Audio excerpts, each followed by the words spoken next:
at the puppets, grooving with the mood and the music. In the flickering light from the antique street lamps, her face fairly glowed with excitement, her nearly flawless complexion enhanced by the high humidity that seemed to hold the Crescent City in a perpetual cocoon-like embrace. Carmela's honey-blonde hair was a tousled, choppy mop, and her eyes an inscrutable ice blue that often mirrored the flat shimmer of the Gulf of Mexico. Ava shook back the dark, unruly mane that framed her exotic face. "Witches and banshees. Those I can handle no problem," she said. "It's when the puppets become this active, when they take on human dimensions, that I get creeped out." "I guess that's what makes these giant puppets so popular," Carmela said. She took a quick sip of red wine from her Go cup and said, "Uh-oh, take a look at what's coming next." A hush fell over the crowd as the final parade unit appeared. It was a contingent of black-caped, chalk-faced vampires that seemed to crawl stealthily out of the darkness. "The Vampire Society," someone behind them said in quiet, almost reverent tones. 4 masked riders sat astride coal-black horses, the horses' coats glistening like an oil slick and reflecting the yellow and red neon signs from nearby bars.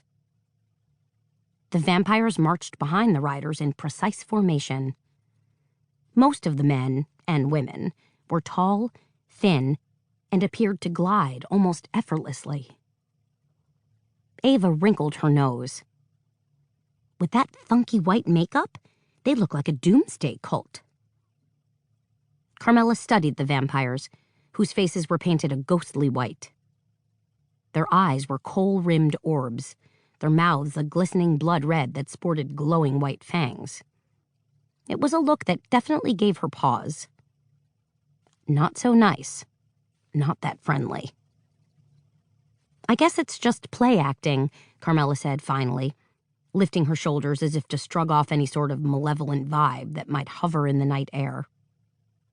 "Perfectly harmless." Then, "Come on, let's follow along behind. We'll head over to Royal Street and check out the food booths." Ava fluttered a hand. "You just uttered the magic words, food booths. You think they'll have barbecued shrimp and dewy gumbo and fried crawfish?" "Gotta go find out." New Orleans was, of course, a foodie paradise. New restaurants, food halls, cocktail lounges, delis, and bakeries were opening at a dizzying rate. Here's where those uninitiated into the dining delights of the Big Easy routinely lost their minds over gumbo, beignets, po' boys, jambalaya, red beans and rice, plump Gulf oysters, muffalettas, and tickle-your-sweet-tooth bread pudding. To say nothing of creamy, rich crawfish étouffée, which was practically a New Orleans obsession. Linking arms, Carmela and Ava trailed along behind the Vampire Society.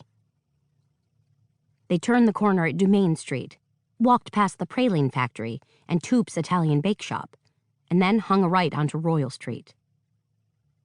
"Will you look at this?" Ava cried. "Royal Street's been turned into a gigantic street fair." And she was right. All up and down Royal Street, for a good half-dozen blocks, were food booths, food trucks, fortune tellers, musicians, booths selling beads and T-shirts, and street artists. Revelers were cheek to jowl everywhere you looked, a mob of eating, drinking, dancing good-time folks that formed a bobbling, jostling sea. "This is what I need right here," Ava said, diving toward a frozen daiquiri stand. "We need 2 in... What flavors do you have?" she asked the bartender as she scanned the rainbow-hued liquors lined up on the counter. "Pina colada, amaretto, pineapple, blueberry, mudslide, and strawberry shortcake," the bartender said, rubbing his hands on his red and white striped apron. "What's a mudslide?" Ava asked. The bartender shrugged. "Chocolatey rum?" Ava turned to Carmela. "Share?" "Amaretto," Carmela said.